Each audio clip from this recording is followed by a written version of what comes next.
श्रीमान् वेङ्कटनाथार्य कवितार्किककेसरी वेदान्ताचार्यवर्यो मे सन्निधत्तां सदा हृदि श्रीवेङ्कटनाथज्जो कैतक्कियसीह सर्वतन्तसतन्तो पेयन्तार्यवय्यो मघसन्निध्ये उषैसयं हि ययं मे नमः तियसाननाहं सच्चं दासान अच्युयं ठिरजोयिम् गलुलनयि तडतमालम् अहिन्दनय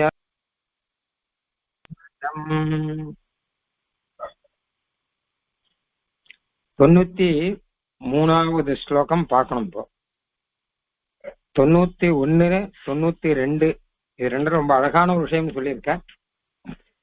நான் வாக்குனாலே பிரார்த்திக்கிறேன், ஆனா மனசுனால சத்தியமா இல்ல. மனோரசம் அப்படி இல்ல. வாக்குனால சொல்றது எல்லாமே மனசுனால இருக்குன்னு சொல்ல முடியாது இல்லையா நமக்கு. அப்போ நான் மனோரதத்துல நான் என்னென்னமோ சீவைகுண்ட லோகத்துக்கு போகணும் அப்படிலாம் ஆசைப்படுறத சொல்றேன். சில பேர் சொல்ல என் வாழ்க்கையில ஒரே லட்சியம் இதுதான் அப்படின்னு. ஆனா ஒரே லட்சியம் அது இருக்குமாங்கிற சந்தேகம் இருக்கு இல்லையா. அந்த மாதிரி நான் மனசெலவிலே பொய்யா இருந்து வாக்களவிலே ஏதோ சொல்லிட்டு இருக்கேன்னு வச்சிருந்தா கூட என்ன மனசெலவிலே சத்தியம் ஆக்கணும், அது தாச சத்தியனால ஒன்னால முடியும் அப்படின்னு ஒரு விஷயம் சொன்னார். அடுத்த ஸ்லோகத்துல நானும் இப்படியெல்லாம் ஆசைப்படுறேனே, என்னை க்ஷமிச்சுக்கணும். ஏதோ பேசுறேன், ஏதோ குரங்கு சமுத்திரத்தை தாண்ட ஆசைப்பட்ட மாதிரி, குட்டி குரங்கு நானும் அனுமான் ஜாதி தான் அப்படின்னு சமுத்திரத்தை தாண்டி போக ஆசைப்பட்ட மாதிரி என்னுடைய சிலது இந்த காலத்துல இப்போ எனக்கு இருக்கக்கூடிய நிலைமையில எனக்கு சம்சாரத்தை தாண்டி நான் போக முடியாது, அதுக்கான தகுதி கிடையாதுங்கிற ரீதியில அந்த அளவு மோசமா இருக்கேன். அதுக்கப்புறம் நான் போறேங்கிற விஷயம் வேற. ஆனா இப்ப போய் நான் இதெல்லாம் பேசுறேன் இல்லையா, யார் எதை பேசுறதுன்னு விவஸ்தை இல்லாமல், அதை க்ஷமஸ்வ, அதை மன்னிச்சுக்கணும் அப்படின்னு 2 விஷயம் சொன்னார். அப்போ இப்ப 93ல இருந்து ஆரம்பிச்சு சில ஸ்லோகங்கள் பின்னாடி மோட்சத்துல எனக்கு என்ன வேணும், இது வேணும், அச்சிராதிகத்தியில போகணுங்கிறதெல்லாம் இருக்கட்டும். இப்ப என்ன வேணுங்கிறத கேட்கலாம் இல்லையோ. இப்ப நம்ம சொரூபத்துக்கு ஏத்த மாதிரியாக நம்மால முடியும்படியாக என்னவோ அதை கேட்கறதுனால தப்பு இல்லையே அப்படின்னு ஆரம்பிக்கிற. சமஸ்வ அப்படின்னு சொன்னது எதுக்காக அப்படின்னு கேட்டா, முன்னாடியே நாம சொன்ன மாதிரி அச்சிராதி கதியில போய் அங்க போய் நித்திய சூரிகள்லாம் எதிர்கொண்டு அழைக்க, அங்கே பிரம்மா அலங்காரங்கள் பண்ண, அங்கே பெருமாள் திருவடியை சேர, இதெல்லாம் நம்ம ஆசைப்படுறோமே. இப்ப நம்மளுடைய மனசு, நம்மளுடைய உடம்பு, நம்மளுடைய இந்திரியங்கள் இதெல்லாம் வைக்கும்போது இதெல்லாம் வாயளவுல சொல்றோம், அவ்வளவுதான் முடியும். தவிர மனசளவுல உண்மையிலேயே ஆசைப்படுறோமான்னு நம்ம நாமே கேட்டுக்கலாம். சுவாமி தேசிகன் சொல்றது இருக்கட்டும், கதி சிந்தனம், அர்ச்சராதி கதியை சிந்திக்கணும், ரொம்ப போக்கியமா இருக்கும் அப்படின்னு சொல்றான். அர்ச்சராதி கதிக்காக அர்ச்சராதி கதி பாதம்னு ஸ்ரீபாஷ்யத்துல ஒண்ணு இருக்கு.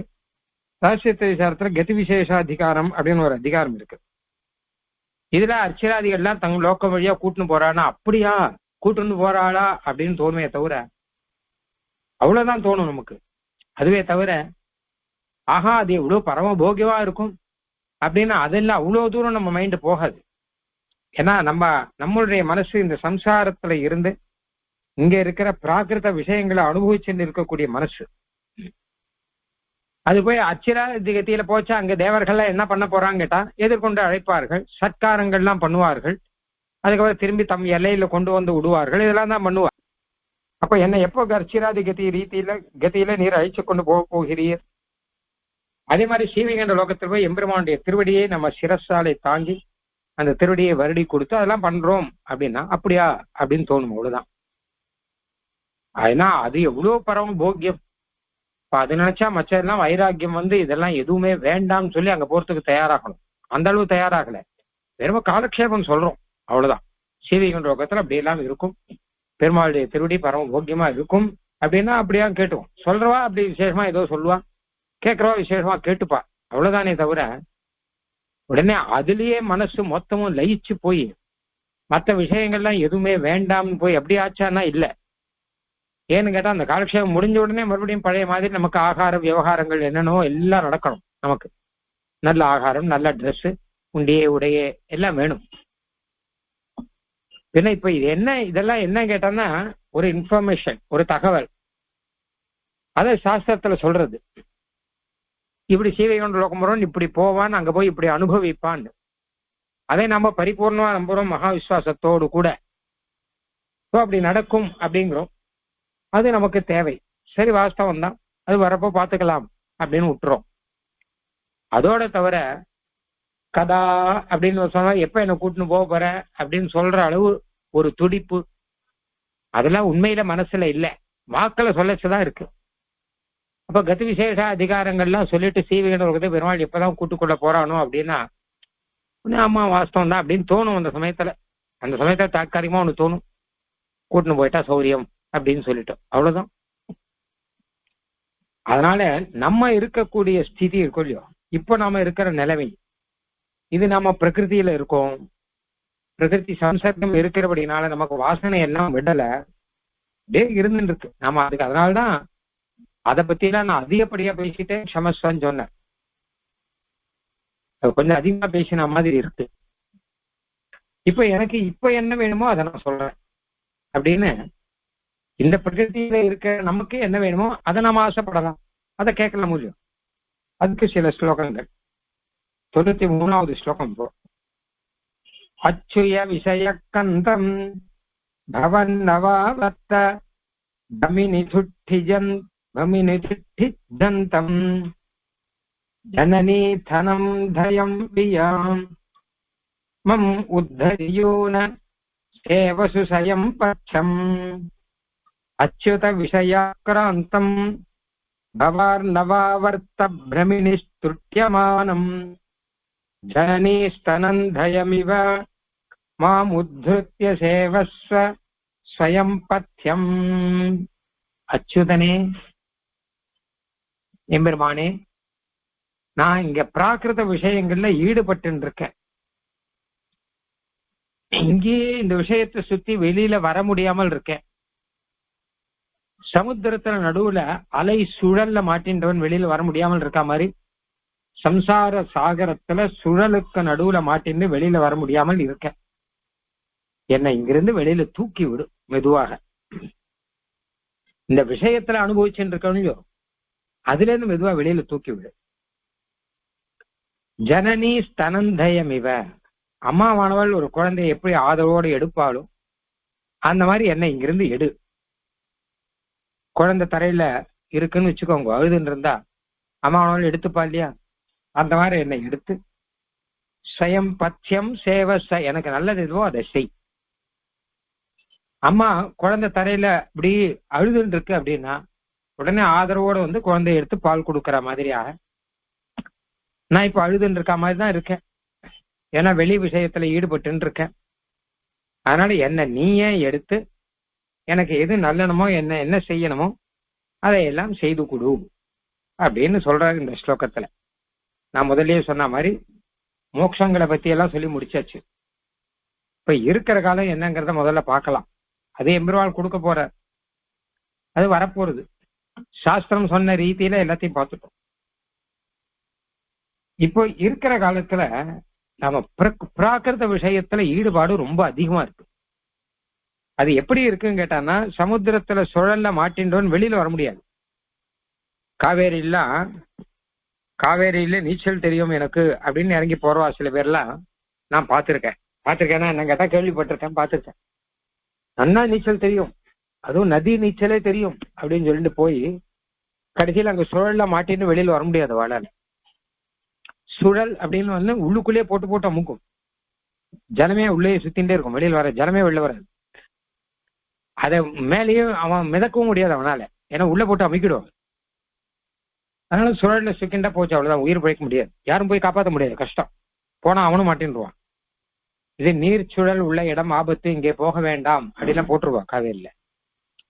அந்த மாதிரி இந்த சம்சாரத்துல பிராகிருத விஷயங்கள்ல மாட்டின்டா சுழல்ல மாட்டின்டா மாதிரி இருக்கு, வெளியிலேயே வர முடியல. விஷயாக்கிராந்தம், இந்த விஷயங்கள்லாம் என்ன ஆக்கிரமிச்சு இருக்கு. மேல 4 பக்கமும் இந்த விஷயங்கள் தான் இருக்கு. ஆனா யோசிச்சு பார்த்தா தெரியும். நம்ம மேல பெரிய அளவுல தப்புன்னு சொல்ல முடியாது. ஏன்னா எந்த பக்கம் பார்த்தாலும் இந்த விஷயங்கள் தான், அனுபோக விஷயங்கள் தானே எல்லா பக்கமும் இருக்கு. கண்ணால பார்த்தா போக விஷயங்கள், காதால இருந்தா போக விஷயங்கள், இப்படி பார்த்தானா எங்க எத்தனை பழங்கள் புஷ்பங்கள் என்னன்னோ எல்லா போக விஷயங்கள் தான் இருக்கு. ஆனா விஷயங்கள்லாம் அப்படியே நம்மளை ஆக்கிரமிச்சு இருக்குங்கிற, மொத்தமா போட்டு அமுக்கி இருக்கு. நம்ம ஒண்ணும் பண்ண முடியாது. பிரகிருதி ஸ்வாம் நியோங்ஷித்தின் பகவத்கீதையில கண்ணன் சொன்ன மாதிரி இந்த பிரகிருதிங்கிறது இருக்கும் இல்லையோ, சரீரம் இந்திரியம் போக வஸ்துக்கள் எல்லாமே பிரகிருதி. இது எல்லாத்தையும் நடுவுல தானே நம்ம இருக்கோம். அதெல்லாம் விஷய ஆக்ராந்தம். ஆக்ராந்தம்னா சூழப்பட்டவன் அர்த்தம். மொத்தமும் சுத்தி எந்த பக்கம் பார்த்தாலும் விஷயங்கள் தான் இருக்கு, அனுபவிக்கிற விஷயங்கள் தான் இருக்கு. அதுல இருக்கச்ச நடுவுல வந்து நான் விஷயத்தை அனுபவிக்காமல் பகவான் அனுபவிக்கணும்னா எப்படி நடக்கும்? ரெண்டாவது விஷய ஆக்ராந்தம்னா விஷயத்தினாலே ஆக்கிரமிக்கப்பட்டவர்னா அப்ப மேல போட்டு நன்னா நம்ம அமுக்கி வச்சிருக்குன்னு அர்த்தம். ஒரு சிங்கம் வந்து ஒரு மானை பிடிச்சு ஆக்கிரமிச்சிருச்சுன்னா மானால மீறிட்டு போக முடியாது, போட்டு நல்லா தடிச்சு மேல ஏறி உட்காந்துருவது. அந்த மாதிரி விஷயங்கள் இருக்கு. சரி, எப்படியாவது மண்ணிகன்னு முன்னாடி மேல வரலாமே அப்படின்னா பவார் நவாவர்த்த பிரமி நிஸ்துட்டியமானம் சம்சாரம் என்கிற சாகரம், அதுல ஆவர்த்தம்னா சுழல் அர்த்தம். பவார்ணவ சம்சார சாகரத்திலே ஆவர்த்த பிரமி அப்படின்னா சுழல், அதுல உள்ளுக்குள்ள நிஸ்துருட்டியமான மூழ்கி இருக்கேன்னு அர்த்தம். வெளியில வர முடியாதபடி அந்த விஷயங்கள் சுத்தி இருக்கு மட்டுமல்ல, உள்ள போட்டு அமுக்கிறது, வெளியில வர விடாமல் பாத்துக்கிறது. இந்த விஷயத்தை தாண்டி காவல் செய்த அக்காவலை பிழைத்துங்கிற மாதிரி அதை பிழைச்சுட்டு வெளியில வரணுமோ இல்லையோ, அது வர முடியாது. மறுபடியும் போய் உள்ள போட்டு அமைக்கிடும். அதுக்குதான் அந்த சுழலுக்கு தான் அந்த அளவு நம்மளை வெளியில் வேக விட்டாம பண்ணக்கூடிய ஒரு வீரியம் சுழலுக்கு உண்டு. அதெல்லாம் சம்சாரத்தை சாகரமாக வைத்து சொல்ற பவ அரண்டவ ஆவர்த்த பிரமி நிஸ்துருட்டியமானம் இல்ல நிமஜ்ஜந்தம்னு அர்த்தம் எழுதியிருக்க. உள்ள இருந்து வெளியில வர முடியாமல் அங்கேயே சுத்தின்னு இருக்கேன் அப்படின்னு அர்த்தம். என் மேல போட்டு ஆக்கிரமிச்சிருக்க மாத்தம் இல்லாமல் என்னை வெளியில வர முடியாமல் அங்கேயே சுத்தி சுத்தி உள்ளுக்குள்ள அடிக்கிறது.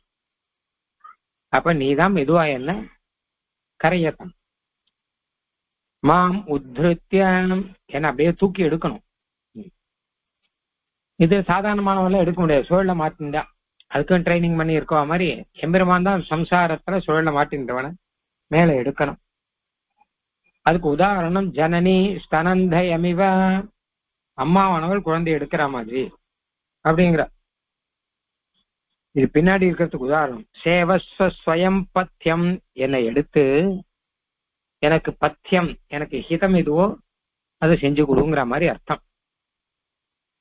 அப்ப என்ன அந்த பிராகிருத விஷயங்கள்லாம் ஈடுபாடெல்லாம் ஒழிச்சு நல்ல விஷயத்துல ஈடுபாடு வரும்படி பண்ணி, அதுக்கேத்த மாதிரி இங்க சுழல் மாதிரி அங்க மகான்கள்லாம் யார் இருக்காளோ அவளுக்கு நடுவுல நான் மாட்டிக்கிற மாதிரி பண்ணி, கோயில் கைங்கரியம் மகான்கள் அந்த மாதிரி சுத்தி இருந்துருத்தனா அப்ப அந்த சம்சார சுழல்ல மாட்டிக்க மாட்டோம் இல்லையா.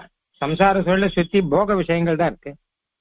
போக விஷயங்கள் இல்லாமல் பகவத் விஷயங்களா இருந்துட்டுன்னு வச்சுக்கோங்களேன். 4 இடத்துல பாராயணம் நடந்துட்டு இருக்கு, 4 இடத்துல உற்சவம் நடந்துட்டு இருக்கு, 4 மகான்கள் இருந்துட்டு இருக்கா, 4 கைங்கரியம் நடந்துட்டு இருக்கு, பெருமாள் சேவை நடந்துட்டு இருக்கு அப்படிங்கிற இடத்துல இருந்துட்டோம்னு வச்சுக்கோங்க, அப்போ ஓரளவு பத்திரமா இருக்கலாம். அதனால என்னை இங்கேருந்து எடுக்கணும், எடுத்து அந்த இடத்துல நீ போடணும். அதான் எனக்கு பத்தியம். அந்த பத்தியத்தை ஸ்வயம் நீ அந்த பத்தியத்தை செய்யணுங்கிற.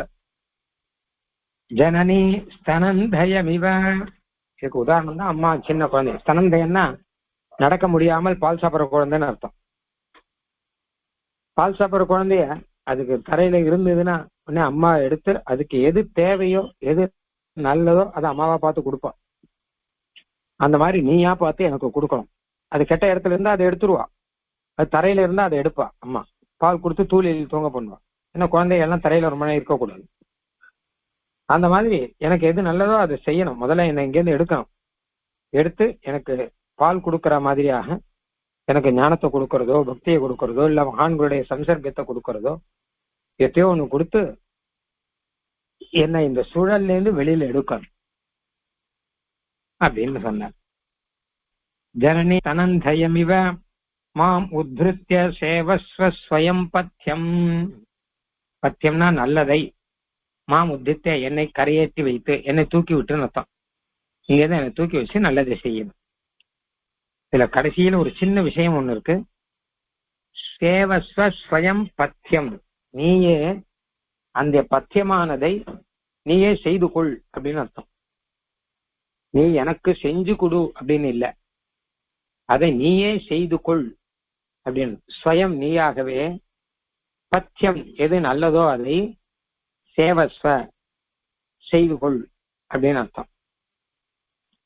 இது இப்படி சொன்னதுக்கு ஒரு தாற்பயம் என்ன கேட்டான்னா, நீயா போய் உன்கிட்ட என்ன வச்சுக்கோன்னு அர்த்தம். என்ன வச்சுட்டேன்னா உனக்கும் நல்லது தானே. கவச்ச அர்த்த பிரகல்பதே அப்படின்னு ஒரு ராமாயணத்துல லக்ஷ்மண பெருமாள் சொல்ற, என்ன காட்டணும் கூட்டணும் போனா உனக்கு நல்லதுன்ற. ஏன்னா கைங்கரியம் பண்ண போறாரு அவர், அதனால நான் காட்டுக்கு கூட்டுன்னு வரேன், நான் காட்டுக்கு வரேங்கிற பெருமாள் யோசிக்கிறார். அப்ப சொல்றேன், என்ன காட்டுக்கு கூட்டுன்னு போனால் உமக்கு தான் நல்லது அப்படிங்கிற. அந்த மாதிரி நான் சூழல்ல மாட்டின்னு இருக்கேன், என்ன இதிலிருந்து உத்தரணம் பண்ணி மேலே எடுத்து நல்லபடியா நீ ஆக்கிக்கோ அப்படின்னா, அப்படி ஆக்கினா உனக்கு நல்லதுன்னு அர்த்தம். ஏன்னா உனக்கு கைங்கரியங்கள்லாம் பண்ண போறேன், அதனால உனக்கு நல்லது. அதனால அல்ல உனக்கு ஏத்த மாதிரி என்ன ஆக்கிக்கோ. நீ அப்படி இப்படி அங்கங்க போயின்னு இருக்கேன் இல்லையா. சேவஸ்வ ஸ்வயம் பத்தியம், ஸ்வயம் நீயாகவே பத்தியம் நல்லதை சேவஸ்வ செய்துகொள். என்னை இருந்து எடுத்து எங்க வைக்கணுமோ அங்க வச்சு உன் சந்நிதி கிட்ட வச்சு உனக்கு நான் கைங்கரியம் பண்ண வச்சு அதை பார்த்து நீ சந்தோஷப்பட்டு இப்படி இருக்கலாம். ஜனனி ஸ்தனந்தயம் இவங்கிறது இப்போ ரொம்ப பொருந்தும். ஏன்னா இரண்டாவது அர்த்தத்துல வருது. இப்போ அம்மாவானவள் அந்த குழந்தைக்கு ஏதாவது வியாதி எல்லாம் வரக்கூடாதுங்கிறதுக்காக தாய் மருந்து சாப்பிடுவாளாம். அம்மா மருந்து சாப்பிடுவா. குழந்தைக்கு ஜுரமே வந்துட்டோம்னு வச்சுக்கோங்களேன், உடனே அதுக்கு அம்மா மருந்து சாப்பிடுவா.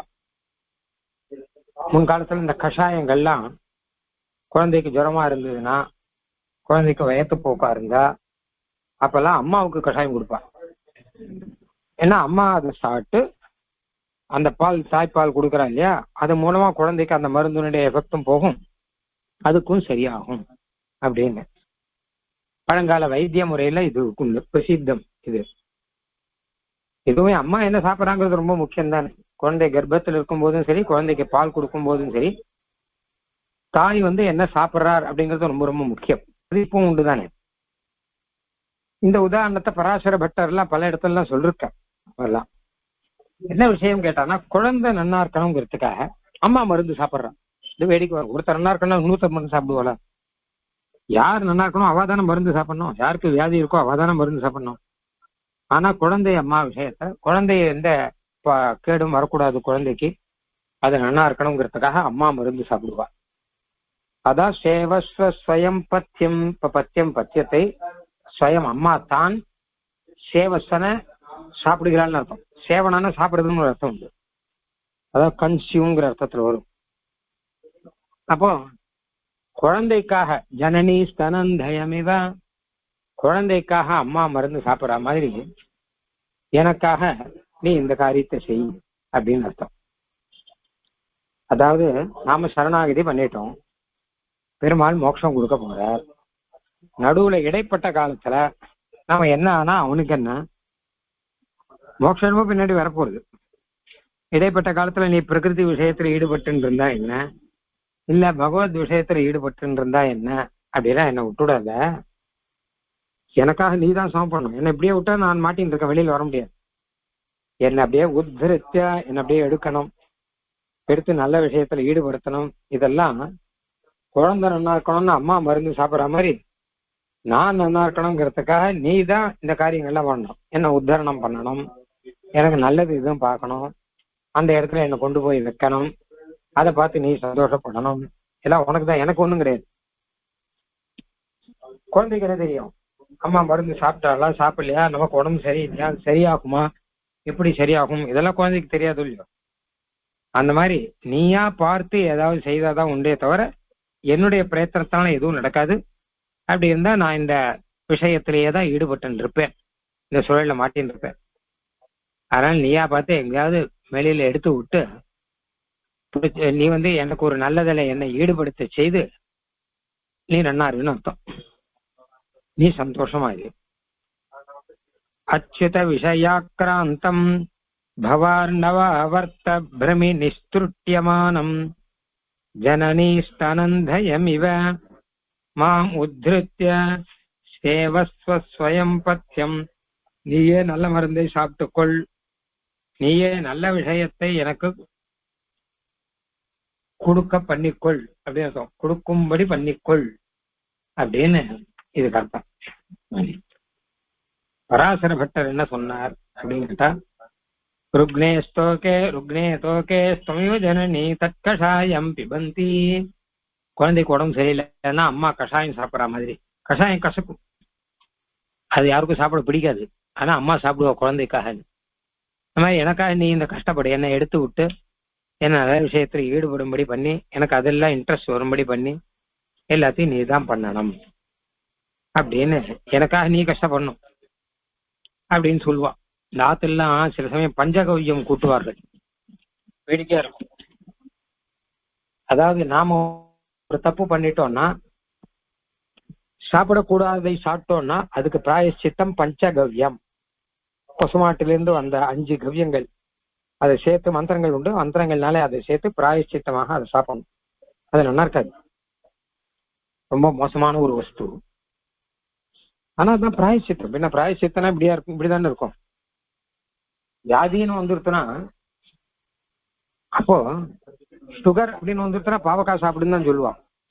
சுகர் வந்துருத்து நித்தியம் பட்சணம் பண்ணி தித்திப்பு சாப்பிடுன்னு சொல்ல மாட்டாங்க இல்லையா.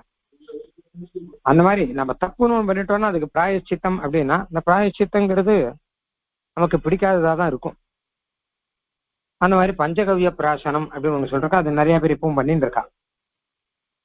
ஏன்னா அசுத்தி ஆயிடுது, கனாபுனான்னு அசுத்தி ஆயிடுதுன்னா அதுக்கு மந்திரங்கள்லாம் சொல்லி பஞ்சகவ்யத்தை சேர்த்து வச்சு அதை ஒரு கொஞ்சம் தான், ஒரு உத்திரணி, அவ்வளவுதான். அதுக்கு மேலே இல்லை. அதுக்கு மேலே சாப்பிட்டா உடம்புக்காது, ஏன்னா வஸ்து நல்ல வஸ்து கிடையாது. இது இந்த பாபத்துக்கு பிராயச்சித்தமா இருக்கும் அப்படிங்கிறதுக்காக கொடுத்துருக்கா. இப்ப எதுக்காக இதை சொல்றேன்னு கேட்டா, இந்த பஞ்சகவ்யத்துக்கு மந்திரங்கள்லாம் உண்டு. இதெல்லாம் வச்சு இது எப்படி சேர்க்கணும், என்னென்ன அளவு இருக்கணும், எல்லா கணக்கெல்லாம் உண்டு. எல்லாத்தையும் சேர்த்து வச்சிருவா. அதுக்கப்புறம் கடைசியா சூரியனுக்கு காமிக்கணும்னு உண்டு, காமிப்பா. பெருமாளுக்கு நிவேதனம் பண்ணணும்னு உண்டு. அந்த பஞ்சகவ்யத்தை கூட 2 பழத்தை வச்சுப்பா, பழமோ கல்கண்டோ இந்த மாதிரி வச்சுட்டு பெருமாளுக்கு பஞ்சகவ்ய நிவேதனம் பண்ணிட்டு அதுக்கப்புறம் சாப்பிடணும். இப்பதான் பெருமாளுக்கு எதுக்கு பஞ்சகவ்யம், அவர் என்ன தப்பு பண்ணாரா? நல்ல வஸ்துவா இருந்தா பெருமாளுக்கு கொடுக்குறோங்கிறது வாஸ்தவம். இது நல்ல வஸ்து இல்லை, இதை எதுக்கு பெருமாளுக்கு கொடுக்கறது அப்படின்னா, அவ என்ன சொல்றா, எதுவுமே பெருமாளுக்கு நிவேதனம் பண்ணாம சாப்பிடக்கூடாது, எதுவானாலுமே. அதுவும் இது பஞ்சகவ்யத்துக்கு சில சமயம் ஹோமம் கூட உண்டு. இது ஹோம வஸ்து வேற. அப்போ இதெல்லாம் இருக்கச்சா இதை பெருமாளுக்கு நிவேதனம் பண்ணாம சாப்பிடவே கூடாது. அதனால பெருமாளுக்கு நிவேதனம் பண்ணிட்டு பெருமாள் தீர்த்தம் சாப்பிட்டுட்டு அப்புறம் தான் சாப்பிடணும், அது இல்லாம சாப்பிடக்கூடாது அப்படின்னு இருக்கு. அதனால பெருமாளுக்கு நிவேதனம் பண்றான்னு சொல்றா. இப்போ எல்லாரும் வச்சுட்டு இருக்கா, பல இடங்கள்ல சகஜமா உண்டு. இப்போ இதுல என்ன பிரச்சனை, என்ன இப்ப என்ன விஷயம் கேட்டா, நம்ம பண்ண தப்புக்காக பெருமாளுக்கு பஞ்சகவ்யம் அப்படின்னு வேடிக்கையா சொல்லுவார் எங்க சித்தியா. அது எங்க சித்தியா உழப்பாக்கம் சித்தியா சுவாமி இருந்தார். அவர் எப்பவுமே சொல்லுவார், பாரா நாம பண்ண தப்புக்கு பெருமாளுக்கு பஞ்சகவ்யம் அப்படின்னுவார். ருக்னே தோகே ஸ்தமிவ ஜனனி தற்கஷாயம் பிபந்தி. நாம தப்பு பண்ணிட்டா சில சமயம் பெருமாள் தான் படாத பாடுபடுற. நாம நிறைய அபராதங்கள்லாம் பண்ணிட்டோம்னா எப்படியா மோட்சத்தை கூட்டணும் போனவே அப்படின்னு பெருமாள் அதுக்கு என்ன வழி பண்ணலான்னு அவர் தான் யோசிக்கணும்னு இல்லையா. அந்த மாதிரியாக இப்போ அம்மா நல்ல உதாரணம் மாதிரி இதுவும் ஒரு உதாரணமா எடுத்துக்கலாம். அப்ப அந்த மாதிரி உமக்கு பஞ்சகவ்யம் கொடுக்குற மாதிரியாக இப்போ நீயே பார்த்து அம்மா மாதிரியாக எங்களுடைய ஹிதத்தை நீயே செய்து கொள்ள வேணும் அப்படின்னு அர்த்தம். அடுத்த ஸ்லோகம். கம்மமய கம்மதவியம் சுகமிய தின்னாஹி காஹிய காஹிவிய தின்னாகம் காரேஷு நிவ்வுயம்மம் கரையா சிசிரேஹி அச்சுய கடக்கேஹிம் கர்மமய கர்ம தபிதம் சுகமிருக திருஷ்ணாபிஹி காரித திருஷ்ணாகம் காரய நிர்விருதம் மாம் கரகாசி சிரைரச்சுத கடாட்சைஹி. அச்சுதா, உன்னுடைய கட்டாட்சம் தான் எனக்கு வேணும். நல்ல வெயில் காலத்துல ஒரு குளிர்ந்த காற்று இருந்தா எப்படி இருக்கும், அந்த மாதிரி இந்த சம்சார தாபத்துல இருக்கிற எனக்கு உன்னுடைய கடாட்சம் வேணும். நீயா கடாட்சம் பண்ணி எனக்கு ஏதாவது சம்சாரத்துல வெளியில எடுக்கணும். கர்மமய கர்ம தபிதம், புண்ணியபாப கர்மங்கள் அப்படிங்கிறது அப்படியே ஒரு தாபமா இருக்கு. வெயில், அந்த வெயில தப்பிச்சு போயிருக்கேன். அதாவது ஒரு வழிபோக்கன் உதாரணம் சொல்ற. வழியில போறவன் நல்ல வெயில்ல போயின்னு இருக்கான். கோடியில் பார்த்தா ஜலம் இருக்கா மாதிரி இருக்கு. அங்க கிட்ட போனா ஜலம் இல்ல, காணல் நீர். இன்னும் பார்த்தா இன்னும் கொஞ்சம் தூரத்தை பார்த்தா அந்த பக்கம் ஜலம் இருக்கா மாதிரி இருக்கு. சரின்னு சொல்லிட்டு இறங்கி அந்த பக்கம் போனா பார்த்தா அதுவும் காணல் நீர். அப்ப எப்படி அல்லாடுவான் அவன் தாகத்தினால? அந்த மாதிரிதான் நம்மளும் அல்லாடின்னு இருக்கோம். அவனுக்கு வெயில் மாதிரி நமக்கு புண்ணியபாப கர்ம பலனே வெயிலா இருக்கு. அவனுக்கு காணல் நீர் மாதிரி நமக்கு சம்சாரத்துல கிடைக்கிற சுகங்கள்லாம் காணல் நீர் மாதிரி இருக்கு. ஏதோ கிடைக்கிற மாதிரி இருக்கு, ஆனா ஒன்றும் கிடைக்க மாட்டேங்குது. அப்படி இருக்கச்ச அப்படி வெயில்ல தவிச்சு போறவன் என்ன பண்றதுன்னு தெரியாம தவிக்கும் போது திடீர்னு மேகம் சூழ்ந்து ஒரு குளிர்ந்த காற்று வீசினால் எப்படி இருக்குமோ அந்த மாதிரி உம்முடைய கட்டாட்சம்ங்கிறது இருக்கும். உம்முடைய கட்டாட்சம், குளிர்ந்த கட்டாட்சம்ங்கிறது பண்ணணும் நீர். இந்த ஸ்லோகத்துல இந்த சம்சாரத்துல இருக்கும்போது இருக்கிற விஷயத்தை தான் சொல்ற. கரகாசி சிரைஹி, பனிக்கட்டி போல குளிர்ந்த கட்டாட்சைஹி, உம்முடைய கட்டாட்சங்கள்னாலே நிர்விருத்தம் சந்தோஷப்படுபவனாக சுகப்படுபவனாக என்னை ஆக்கி வைக்க வேணும் அப்படிங்கிற. போன ஸ்லோகத்துல சொன்னது அது ஒரு விஷயம், இந்த ஸ்லோகத்துல சொன்னது ஒரு விஷயம். சம்சாரத்துல மாட்டின் இருக்கேன்னு சொன்னார், மெதுவா தூக்கி விடு அப்படின்னார். இந்த ஸ்லோகத்துல துக்கம் அதிகமா இருக்கும் இல்லையோ அதை சொல்லிட்டு இருக்க. கர்மமய கர்ம தபிதம், இந்த வழிபோக்க நடந்து போறவனுக்கு கர்ம அப்படின்னு இருக்கும். கர்மன்னா என்ன கேட்டான்னா அதிக வெயில்னாலே உடம்பு குமைஞ்சு போறதுன்னு சொல்றோம் இல்லையோ, அதுதான் கர்மம். வேர்வை வந்து உடம்பு குமைஞ்சு போயின்னு இருக்கும், அதுக்குதான் கர்மன்னு பெயர். சில சமயம் பெரியவாள்லாம் சொல்லுவா கர்மம் நிறைய இருக்கு அப்படின்வா. உடம்பு குமையிறதுன்னு அர்த்தம், காத்து இல்லாமல். அந்த மாதிரி வழிபோக்கனுக்கு அந்த வெயில் அதிகமாகி காற்று இல்லாமல் குமைந்து போற மாதிரி இங்கே நமக்கு கர்மமய புண்ணியபாப கர்மங்கள் தான் கர்மமா இருக்கு. கர்மமே கர்மமா இருக்குன்னு வேடிக்கையா சொல்ற. ஏன்னா புண்ணியபாப கர்மங்கள் தான் நமக்கு இத்தனை தாபத்தை கொடுக்கறது. என்னென்ன துக்கமோ எல்லாத்தையும் அனுபவிக்க வேண்டியிருக்கோ இல்லையோ அதையெல்லாம் கொடுத்துருக்கு. சுகமே இல்லையா? சுகம் இருக்கு, ஆனா மிருக திருஷ்ணாவா இருக்கு. காணல் நீர் மாதிரி இருக்க மாதிரி இருக்கு, கிட்ட போனா ஒண்ணும் இல்லை. சுக மிருக திருஷ்ணாபிஹி காரித திருஷ்ணாகம். சுகம் அப்படிங்கிறது மிருக திருஷ்ணானா காணல் நீர் அர்த்தம். கொடியிலேருந்து பார்த்தா ஜலம் இருக்கா மாதிரி தெரியும், கிட்ட போனா ஜலம் இருக்காது. இது பிரயாணத்துல சகஜமா பார்க்கலாம் இதை. அந்த மாதிரி ஏதோ பெரிய சுகம் இருக்க மாதிரி இருக்கும், அங்க போன பிறந்தா அது ஒன்றும் சுகம் இல்லை, ஒண்ணும் இல்லை. ஏதோ சுகம் இருக்க மாதிரி இருக்கே தவிர கடைசியில துக்கம் தான் மொத்தமும் இருக்கும். இந்த மாதிரிதான் லோகத்துல இருக்கு சுகங்கள் எல்லாமே. மிருக திருஷ்ணா அப்படிங்கிற மாதிரி இருக்கு. சுக மிருக திருஷ்ணாபிகி, சுகம் என்பது காணல் நீர் போல இருக்கு. இது அந்த வழிபோக்கனை பயங்கரமா ஏமாத்தும் இந்த காணல் நீர்ங்கிறது. அப்படியே போனா போயிட்டே இருப்பான். லெப்ட்ல பார்த்தா அந்த இடத்துல ஜலம் இருக்கா மாதிரி இருக்கும், ஒரு குளம் ஒரு ஜலம் அப்படிலாம் இருக்கா மாதிரி இருக்கும். உள்ளே கிடுக்குன்னு அங்க போன அப்புறம் தான் தெரியும் அது ஜலம் இல்லை, ஜலம் இருக்காது. நன்னா ஏமாத்தும். அந்த மாதிரி ஏதோ சம்சாரத்துல என்னதான் சுகமா இருக்குமே சௌக்கியமா இருக்குமே, நமக்கு வேண்டியதெல்லாம் பெருமாள் கொடுத்துருக்காரு, சௌக்கியமா இருக்கலாமேன்னா அதெல்லாம் மிருக திருஷ்ணா காணல் நீர் மாதிரி இருக்க மாதிரி இருக்கும். ஆனா உண்மையில துக்கத்தை தான் கொடுக்கும் எல்லாமே. எல்லாம் சுகம் மட்டும் கொடுக்கறதுன்னு லோகத்துல எதுவுமே கிடையாது.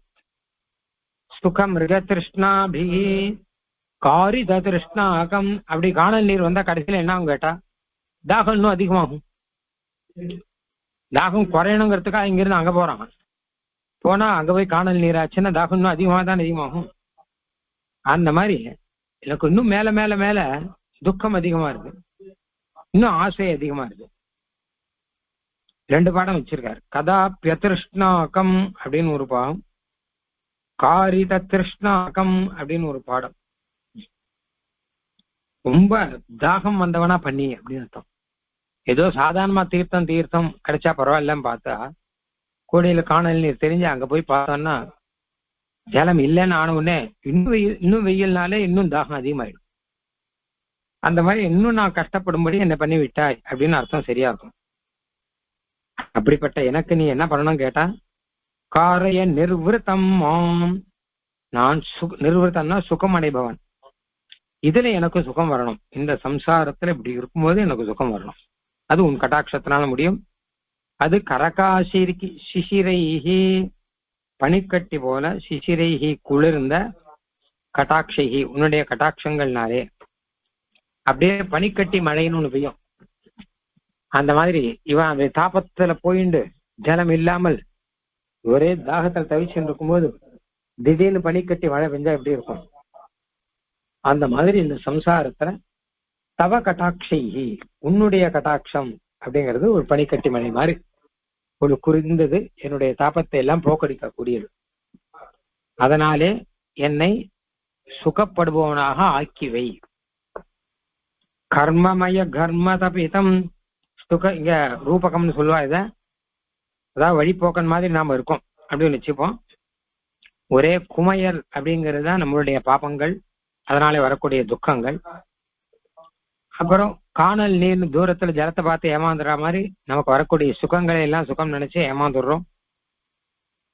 அப்ப திடீர்னு அந்த இடத்துல ஒரு கரகா சிஷீரம், பனிக்கட்டி மழை, குளிர்ந்த மழை இருந்தோ அந்த மாதிரி எம்பெருமானுடைய கட்டாட்சம். அந்த கட்டாட்சம் எனக்கு அப்படி ஆகணும், அதனால நான் சந்தோஷப்படுறவனா இருக்கணும். அப்படி அந்த காரைய நிர்விருத்தம், என்னை சந்தோஷப்படுவனாக ஆக்கிவை அப்படின்னு அர்த்தம்.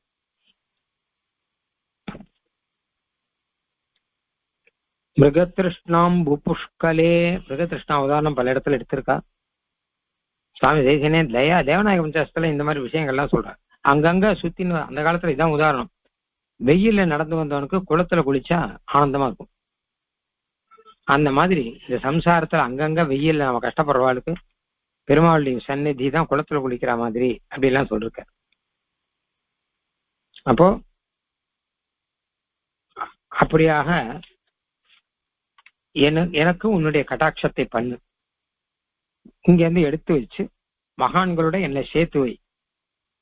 துகசிந்தன விமுகானம் திட்டி விஷானம் வ தம்சனாயும்மோ எந்தோ அமயமுகானம் வியமம் அச்சுய பக்தான நேசு நயனூசாரம் தவ சிந்தன விமுகானாம் திருஷ்டி விஷாணாமிவ தரிசனான் முஞ்சன் அமிர்த சுகானாமிவ மாம் அச்சுத பக்தானாம் நயஸ்வ நயனாசாரம்.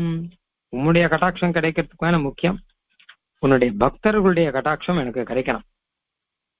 அச்சுதா, உன்னுடைய பக்தர்களுடைய கட்டாட்சத்து அவ கண்ணால என்ன பார்க்கணும், அப்பதான் நான் திருந்துவேன். அது அமிர்தம் மாதிரி. சில பேருடைய கட்டாட்சம் விஷம் மாதிரி, சில பேருடைய கட்டாட்சம் அமிர்தம் மாதிரி. யார் பக்தர்களாக இல்லாமல் பிரகிருதி போகத்திலே ஈடுபட்டு இருக்காளோ அவ நம்மளை பார்த்தான்னு வச்சுக்கோங்க, அப்போ விஷ கட்டாட்சம், திருஷ்டி விஷம்னு பேரு. ஏன்னா எங்கேயா கூட்டின்னு போயிடுவான். நீங்க எப்போ வந்தவங்க என்னன்னு பேச ஆரம்பிச்சு அவன் பக்கம் கூட்டின்னு போவான். நல்ல மகான்கள்லாம் யாரோ அவளுடைய கட்டாட்சத்துக்கு நம்ம பாத்திரமானோம்னு வச்சுக்கோங்க, அது அமிர்த முகானாம். அதெல்லாம் அவ வாயில அமிர்தம் இருக்க மாதிரி இருக்கும். அவ பேசி நம்மளை நல்லவாளை ஆக்கிடுவா. அதனால அவ கடாட்சத்துல நான் விஷயமாகணும். நான் முதலே சொன்னேன் இல்லையா, எம்பெருமான் கிட்ட இப்ப என்ன வேண்டிக்கிறேன்னு கேட்டா, மகான்கள் 4 பேர் இருக்கிற இடத்துல கொண்டு விட்டுடு, என்ன அவ என்னை பார்த்துட்டு இருந்தா போறோம், நல்லது நடக்கும். யார்கிட்ட போகக்கூடாது, அதான் 2 சொல்றார். சில பேருடைய கட்டாட்சங்கிறது விஷ கட்டாட்சம், சில பேருடைய கட்டாட்சம் அமிர்த கட்டாட்சம். யார் பகவத் பக்தர்கள்லயோ அவ கட்டாட்சம் விஷ கட்டாட்சம், யார் பகவத் பக்தர்களோ அவளுடைய கட்டாட்சம்ங்கிறது அமிர்த கட்டாட்சம். அது எனக்கு வேணுங்கிற. தவ சிந்தன விமுகானாம், உன்னை சிந்திக்காமல் அதுல விமுகாளாக உன்னை பத்தி நினைச்சு கூட பார்க்க மாட்டா அப்படி யார் இருக்காளோ, திருஷ்டி விஷானாம், அவளுடைய திருஷ்டியில விஷம் கலந்துருக்கு. அவ நம்மளை பார்த்தான்னா அப்பயே நாம தொலைஞ்சோம், என்ன கேட்டா நம்மள எங்கேயாவது அழிச்சுன்னு போயிடுவான். அதனால தரிசனான் மோச்சைன்னு அவளுடைய தரிசனத்திலேருந்து அவ கண்டே நான் பண்ணாத மாதிரி என்னை தள்ளி அழிச்சுன்னு போயிடும் எங்கேயாவது. அங்க யாரு இருக்கான்னா அமிர்த முகானாம் இவ அச்சுத பக்தானாம், அச்சுத பக்தர்கள் அமிர்த முகமாக இருக்கார், வாயில அமிர்தம் தான் வரும். அவளுடைய நயனாசாரம் நயச, அவ கண்ணுக்கு அவ கடாட்சத்துக்கு நான் ஆட்பட்டவனாக விஷயமாக என்னை ஆக்கி விடு அப்படின்னு அர்த்தம். அதாவது ரொம்ப அழகான ஒரு விஷயம் சொல்லியிருக்காருங்க. நமக்கு சத்துக்களான மகான்களுடைய கோஷ்டியில இருந்தோம்னு வச்சுக்கோங்க, அப்ப நம்ம பத்திரமா இருக்கோம்னு அர்த்தம். இல்லாம சம்சார பராளாக போக பராளாக யார் இருக்காளோ அவ கண்ணில் நாம பட்டோம்னா விஷம் மேல பட்ட மாதிரி. நல்ல மகான்கள் பகவத் பரர்களா யார் இருக்காளோ அவ கண்ணில் நாம் பட்டோம்னா அமிர்தம் பட்ட மாதிரி அப்படின்னு வச்சுக்கலாம். விஷமையான நாக்கள் துளி விஷம் பட்டா கூட போச்சு தானே, அந்த மாதிரி அவளாம் அவ கண்ணு நம்ம படவே கூடாது. ஏன்னா கண்ணு பட்டாச்சும் அப்புறம் யாரும் கேட்பான், எங்க வந்தேன் கேட்பான், அப்படி கொஞ்சம் கொஞ்சமா தம்பக்கம் கூட்டுருவான். தவ சிந்தன விமுகானாம், உன்னை சிந்திக்க மாட்டாவா துஷ்டர்கள், உன்னை சிந்திக்காமல் திருஷ்டி விஷானாம் இவ, பார்வையிலேயே விஷம் இருக்கும். அப்படிப்பட்டவர்களுடைய தரிசனாது மோச்சையன், அவ என்னை பார்க்கறதுல இந்த முதல்ல மோச்சனம் கொடுக்கணும். மோட்சம் எனக்கு இவாகிட்டே மோட்சம் கொடுக்கணும். சம்சார மோட்சங்கிறது இருக்கட்டும், இங்க சம்சாரத்துல துஷ்டர்கள் இருக்கையோ அவாகிட்டே இருந்து மோட்சம் முதல்ல வரணும். அவ இந்த பக்கம் இருக்கா, அந்த பக்கம் இருக்கா, எதிராத்துல இருக்கா, பக்கத்தாத்துல இருக்கா, அப்படிலாம் இல்லாமல் நல்லவாள் தான் பக்கத்தாத்துல இருக்கான். அவ கண்ணிலேயே நான் படக்கூடாது. பாகவதத்துல ஒரு தரிசனாதேவ சாதுவாகன், சாதுக்களை பார்த்தாலே புண்ணியம். அந்த மாதிரி இவாளை பார்த்தாலே ஆபத்து, அவ நம்மளை பார்த்தா இன்னும் ஆபத்து. திருஷ்டி விஷானாம் இவ தரிசனான் மோச்சையன்னு, அவளுடைய தரிசனத்திலேருந்து எனக்கு விமோச்சனம் கொடு முதல்ல. அமிர்த முகானாம் இவ, ஆனா வாயில அமிர்தத்தை வைத்துக் கொண்டிருக்கிறார்கள் மகான்கள். அதாவது துஷ்டர்களை சொல்லச்ச திருஷ்டி விஷம்னா பார்வையே விஷம், இவ பார்க்க கூட வேண்டாம், இவளுடைய வார்த்தையே அமிர்தமா இருக்கும். யாரு அச்சுத பக்தானாம், அச்சுதா உன்னுடைய பக்தர்கள் இருக்காளே அவளுடைய நயன ஆசாரம் நயஸ்வ, அவளுடைய நயனம்னா கண்ணு, கண்ணுக்கு விஷயமாக